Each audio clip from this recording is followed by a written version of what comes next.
अब इंतखाबात तो 90 दिन में नामुमकिन सी बात है। इलेक्शन जो है वो अब नई हल्का बंदियों पर होंगे, एलामिया जारी हो चुका है। मुनीब क्या कहेंगे? देखिए, ये कोई हैरान कर देने वाली खबर बिल्कुल नहीं है। ये एक्सपेक्टेड था कि ये होना है, और क्योंकि सीसीआई का फैसला हो चुका था, लिहाजा अब इलेक्शन कमीशन के ऊपर ये जिम्मेदारी है। और मैं अगर उस बयान की तरफ आपकी तवज्जो दिलाऊं जो कि चीफ इलेक्शन कमिश्नर ने पिछले साल दिसंबर में दी थी, जिसमें उन्होंने कहा था कि अगर हल्का बंदियां करनी पड़ी तो उनमें से 4 से 6 महीने का वक्त लगेगा। अब 4 महीने उन्होंने कहा है, तो उसमें दिसंबर 14 का अगर उन्होंने वक्त दिया है तो इसमें ये जहन में रखिए कि उसमें एक आधा महीना ज्यादा लग सकता है। लिहाजा अगर हल्का बंदियां हतमी तौर पर उनका अनाउंसमेंट दिसंबर में भी हो जाती है, तब भी इलेक्शन जनवरी के आखिर या जनवरी के वस्त या फरवरी से पहले नहीं हो पाएंगे। लिहाजा ये जो अब निगरान हुकूमतें वफाक के अंदर जो निगरान हुकूमत मौजूद है, बाद नजर में ये 6 महीने तक कम से कम काम करेगी। हाँ, कुछ ऐसे हालात पैदा हो जाएं, कुछ नई डेवलपमेंट्स हो जाएं, उनके बारे में हम में से कोई प्रिडिक्ट नहीं कर सकता, लेकिन कम से कम फिलहाल इलेक्शन डिले करने का या डिले होने का एक वाज़ेह जवाब हमारे पास मौजूद है।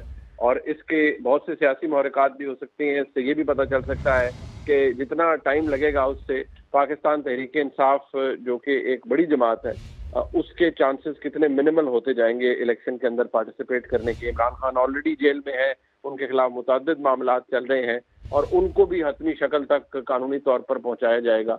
लिहाजा इससे जो खाका है अगले वाले इलेक्शन का, वो काफ़ी हद तक क्लियर होता जा रहा है। अच्छा मुनीब, जो आपने पीटीआई का जिक्र किया, लेकिन मैं बाकी जमातों की बात करता हूं। पाकिस्तान पीपल्स पार्टी है, मुस्लिम लीग नवाज है, पीएमएलएन है, उनके हवाले से भी उनका आप क्या समझते हैं कि इस फैसले के ऊपर और ये जो मामला हो रहा है, क्योंकि मुतालबा पीपल्स पार्टी की जानिब से भी इसी तरह का किया जा रहा था कि इंतखाबात जल्द से जल्द होने चाहिए, तो ये जमातें क्या राय रखेंगी इस बात पर?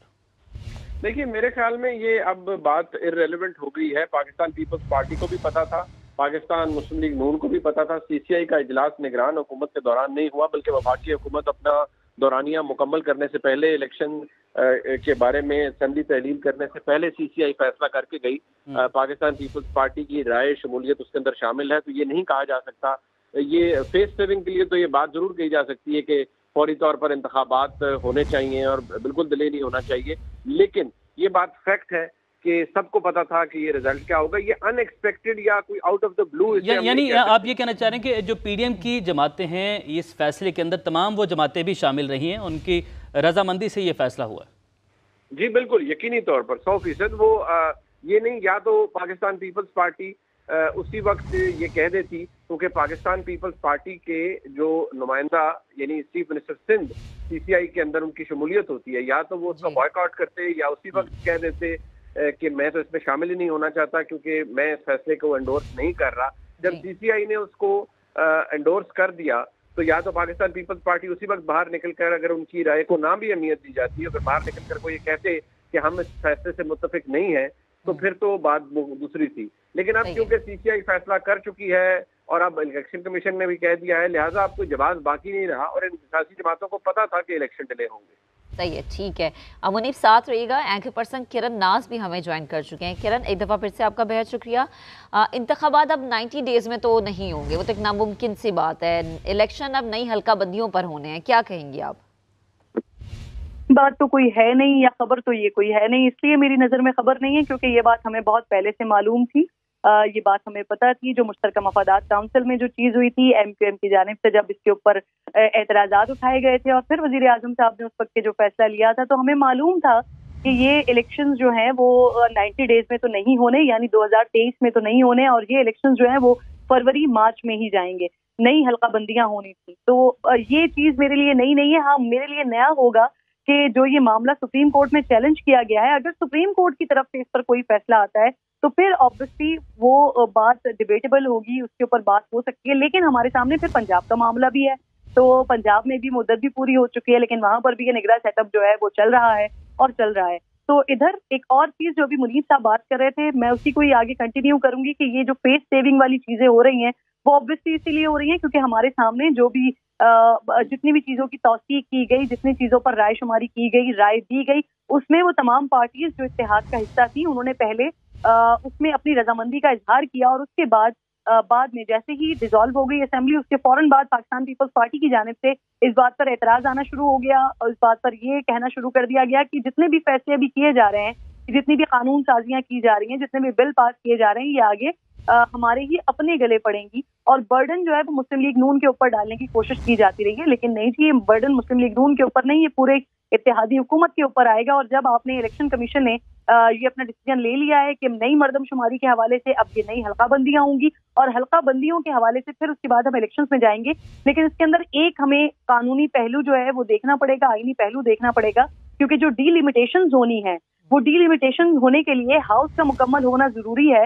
تو آپ صوبوں کے اندر تو یہ ڈی لمیٹیشن ہو سکتی ہے, لیکن یہ مرکز میں ڈی لمیٹیشن نہیں ہو سکیں گی. اس پہ آبویسلی ہمیں قانونی جو نقطہ نظر ہے وہ دیکھنا پڑے گا. منیب صاحب شاید اس میں زیادہ بہتر طریقے سے بتا سکتے ہیں, کیونکہ اب ہمارے پاس ہاؤس جب مکمل نہیں ہے تو ہم ڈی لمیٹیشن کی طرف جا نہیں سکتے ہیں. یہی پوائنٹ لے کر منیب صاحب کی جانب بڑھتے ہیں کرن, یہی پوائنٹ لے کر منیب صاحب کی جانب بڑھتے ہیں. منیب صاحب آگاہ کیجیے گا, یہ جو بات کر رہی ہیں ابھی کرن صاحبہ, اس حوالے سے کیا آپ رائے رکھتے ہیں, کیا لیگل اسپیکٹس ہیں اس کے؟ دیکھیے یہ بات اب میرے خیال میں اب اس کی اہمیت شاید اس لیے کم ہے کہ جب سی سی آئی نے یہ فیصلہ لیا تو اس وقت وزیر قانون نے آ کے کہا کہ جی اس میں نمبر آف سیٹس نہیں بڑھیں گی, کچھ جگہ پر کچھ حلقوں کے اندر ان کی جو الائنمنٹ ہے وہ تبدیل کی جائے گی, لیکن نمبر آف سیٹس انہوں نے کہا کہ نہیں بڑھیں گی نیشنل اسمبلی کے اندر. یہ وفاقی وزیر قانون کا بیان ریکارڈ کے اوپر موجود ہے. اب جب وہ یہ بات کر رہے ہیں تو اس کا مطلب ہے کہ پھر صوبوں کے اندر جو نشستیں ہیں وہ انکریز کی جائیں گی, صوبائی اسمبلیوں کے اندر یا کسی جگہ انکریز ہوگی, کسی جگہ ڈیکریز ہوگی. اور ایک ذہن میں یہ بھی ایلیمنٹ رکھیے گا کہ حلقہ بندیاں جب کی جاتی ہیں تو پھر ان کے اوپر باقاعدہ طور پر پھر اس کے خلاف آبجیکشنز بھی آتے ہیں, وہ بھی الیکشن کمیشن کے سامنے آتے ہیں. یاد رہے کہ یہ جو حلقہ بندی کی گئی ہے جس میں بلوچستان سے جو تعلق رکھنے والے سینئر سیاسی رہنما ہیں اختر بینگل صاحب ہیں, ان کو بڑے شدید تحفظات ہیں اس سینسس کے اوپر. پاکستان پیپلز پارٹی کے دوست جو ہیں ان کو اعتراضات ہیں سندھ حکومت سے, ایم کیو ایم کے ہمارے جو دوست ہیں ان کو شدید اعتراضات ہیں اس سینسس کے رزلٹ کے اوپر. تو یہ ذہن میں رکھیے گا کہ نمبر آف سیٹس تو وہ کہتے ہیں بقول اعظم نذیر تارڑ صاحب کے کہ نیشنل اسمبلی میں نہیں بڑھیں گی, لیکن اگر سینسس کے اوپر ہی بنیادی فرق ہے اور اس پر اعتراض ہے تو پھر یہ سلسلہ کتنے عرصے میں سمٹ سکتا ہے, یہ کسی کے سوچنے کی بات ہے. کہ آپ حلقہ بندیاں الیکشن کمیشن اناؤنس کرے گا ایونچولی, پھر اس کے اوپر فوری طور پر اعتراضات آ جائیں گے, ان اعتراضات کی باقاعدہ طور پر سنوائی ہوگی, لوگ ان کے خلاف بھی عدالتوں کے اندر جائیں گے. لیکن الیکشن اگر اس کے بعد اناؤنس ہو جاتا ہے تو پھر وہ اب کسی کو پتہ نہیں ہے کہ وہ اپیلیں سماعت کے بعد, الیکشن کمیشن کی سماعت کے بعد, اس کے بعد الیکشن کمیشن اناؤنس کرے گا کہ پولنگ ڈے کیا ہوگا, کس تاریخ کو انتخابات ہوں گے, یا الیکشن کمیشن انتظار کرے گا کہ ایک لانگ ونڈڈ پروسیس چلے اور اس کے بعد اناؤنس کیا جائے کہ الیکشن کب ہوں گے. بہرحال ہمارے ذہنوں میں یا ہمارے میں جو بتایا جا رہا ہے وہ یہی کہ یہ فروری کے شروع میں یا فروری کے وسط کے اندر یہ انتخابات کیے جائیں گے.